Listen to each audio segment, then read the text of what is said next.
വിശുദ്ധ മർക്കോസ് എഴുതിയ സുവിശേഷം അധ്യായം 1. സ്നാപകന്റെ പ്രഭാഷണം.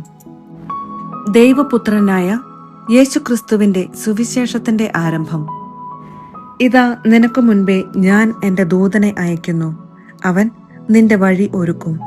മരുഭൂമിയിൽ വിളിച്ചു പറയുന്നവന്റെ ശബ്ദം, കർത്താവിന്റെ വഴി ഒരുക്കുവിൻ, അവന്റെ പാത നേരെയാക്കുവിൻ എന്ന് യെശയ്യാ പ്രവാചകന്റെ ഗ്രന്ഥത്തിൽ എഴുതപ്പെട്ടിരിക്കുന്നതുപോലെ പാപമോചനത്തിനുള്ള അനുതാപത്തിന്റെ ജ്ഞാനസ്നാനം പ്രസംഗിച്ചുകൊണ്ട് സ്നാപക യോഹന്നാൻ മരുഭൂമിയിൽ പ്രത്യക്ഷപ്പെട്ടു.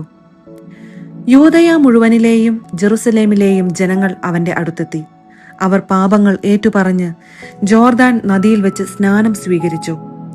യോഹന്നാൻ ഒട്ടകരോമം കൊണ്ടുള്ള വസ്ത്രം ധരിച്ചിരുന്നു. അരയിൽ തോൽപ്പട്ട ചുറ്റിയിരുന്നു. വെട്ടുകിളിയും കാട്ടുതേനുമായിരുന്നു അവന്റെ ഭക്ഷണം. അവൻ ഇപ്രകാരം ഉദ്ഘോഷിച്ചു: എന്നെക്കാൾ ശക്തനായവൻ എന്റെ പിന്നാലെ വരുന്നു. കുനിഞ്ഞ് അവന്റെ ചെരുപ്പിന്റെ വള്ളികൾ അഴിക്കാൻ പോലും ഞാൻ യോഗ്യനല്ല. ഞാൻ നിങ്ങൾക്ക് ജലം കൊണ്ടുള്ള സ്നാനം നൽകി, അവനോ പരിശുദ്ധാത്മാവിനാൽ നിങ്ങൾക്ക് സ്നാനം നൽകും.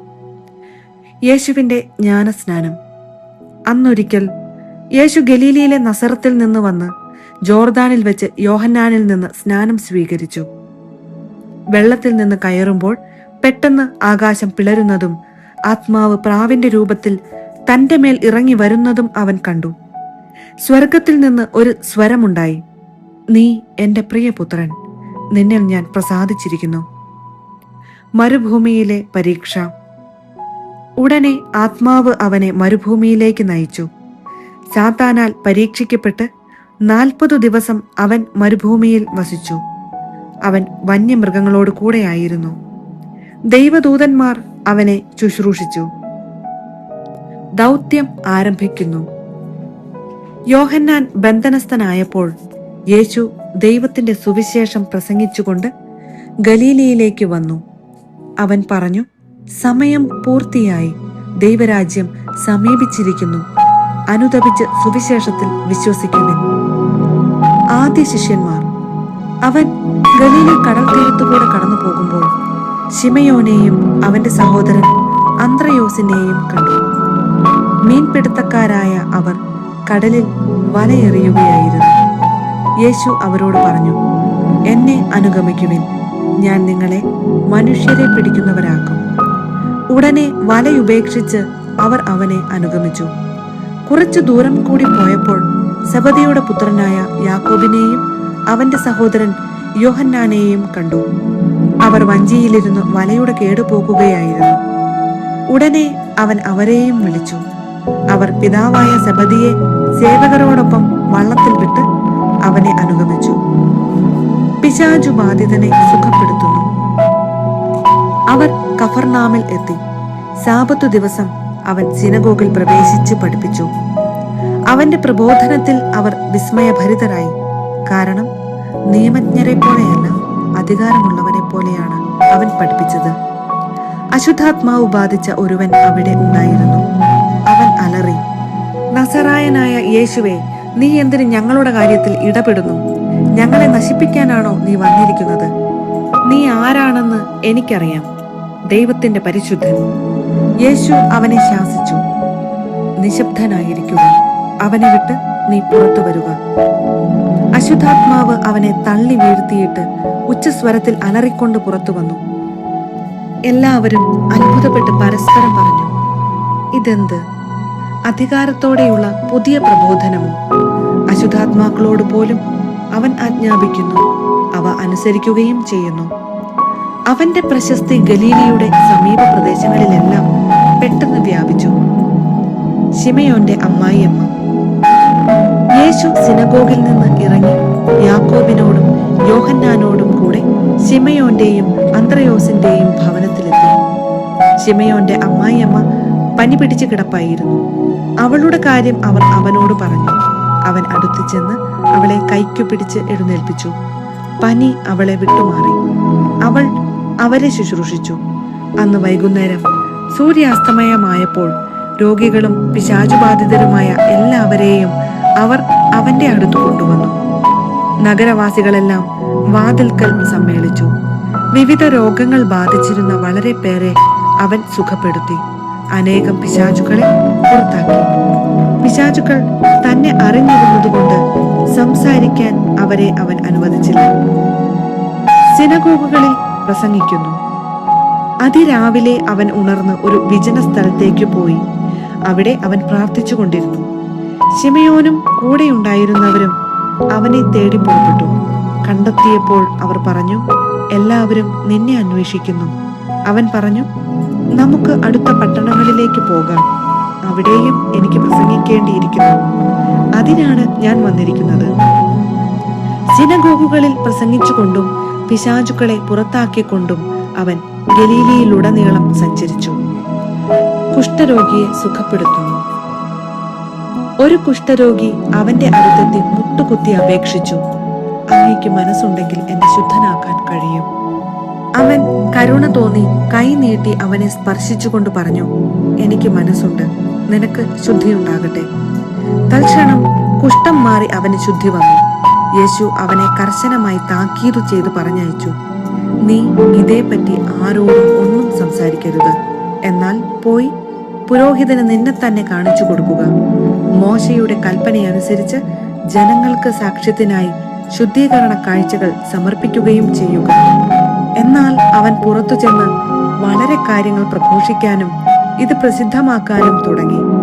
തന്മൂലം പിന്നീട് പട്ടണത്തിൽ പരസ്യമായി പ്രവേശിക്കാൻ യേശുവിന് സാധിച്ചില്ല. അവൻ പുറത്ത് വിജന പ്രദേശങ്ങളിൽ തങ്ങി. ജനങ്ങളാകട്ടെ എല്ലായിടങ്ങളിലും നിന്ന് അവന്റെ അടുത്ത് വന്നുകൊണ്ടിരുന്നു.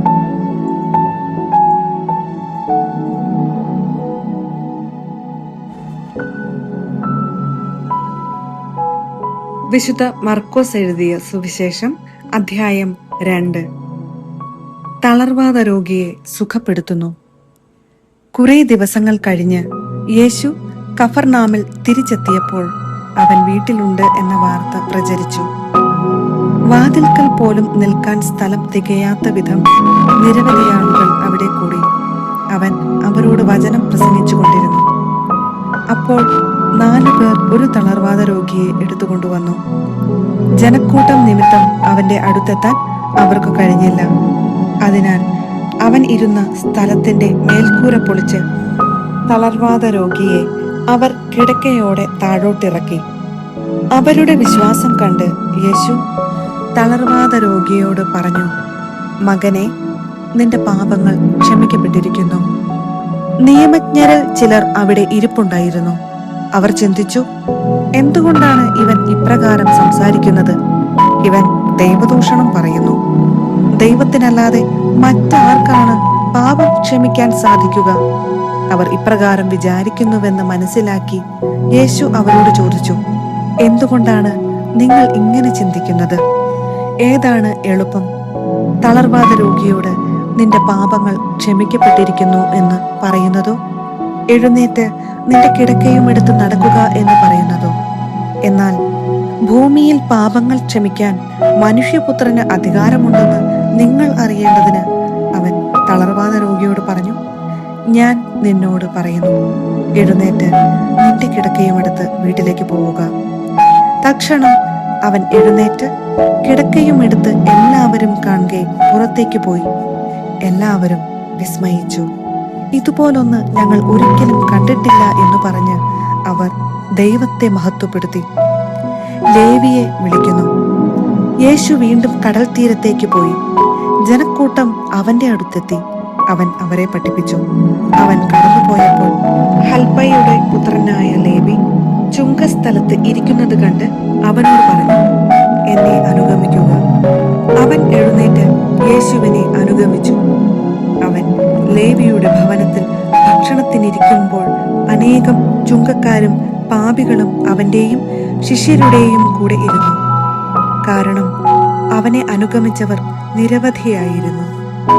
അവൻ പാപികളോടും ചുങ്കക്കാരോടുമൊപ്പം ഭക്ഷണം കഴിക്കുന്നത് കണ്ട് ഫരിസേയരിൽപ്പെട്ട ചില നിയമജ്ഞർ ശിഷ്യന്മാരോട് ചോദിച്ചു, അവൻ ചുങ്കക്കാരുടെയും പാപികളുടെയും കൂടെ ഭക്ഷിക്കുന്നതെന്ത്?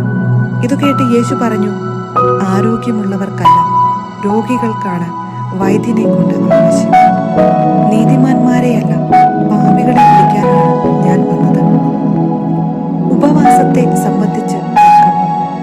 യോഹന്നാന്റെ ശിഷ്യന്മാരും ഫരിസേയരും ഉപവസിക്കുകയായിരുന്നു. ആളുകൾ വന്ന് യേശുവിനോട് ചോദിച്ചു, യോഹന്നാന്റെയും ഫരിസേയരുടെയും ശിഷ്യന്മാർ ഉപവസിക്കുകയും നിന്റെ ശിഷ്യന്മാർ ഉപവസിക്കാതിരിക്കുകയും ചെയ്യുന്നത് എന്തുകൊണ്ട്?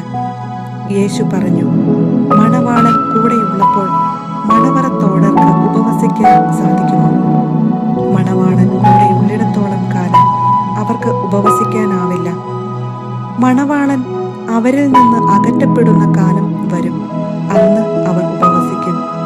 ആരും പഴയ വസ്ത്രത്തിൽ പുതിയ കഷണം തുന്നിപ്പിടിപ്പിക്കാറില്ല. അങ്ങനെ ചെയ്താൽ തുന്നിച്ചേർത്ത കഷണം അതിൽ നിന്ന് കീറിപ്പോരുകയും കീറൽ വലുതാവുകയും ചെയ്യും. ആരും പുതിയ വീഞ്ഞ് പഴയ തോൽക്കുടങ്ങളിൽ ഒഴിച്ചു വയ്ക്കാറില്ല.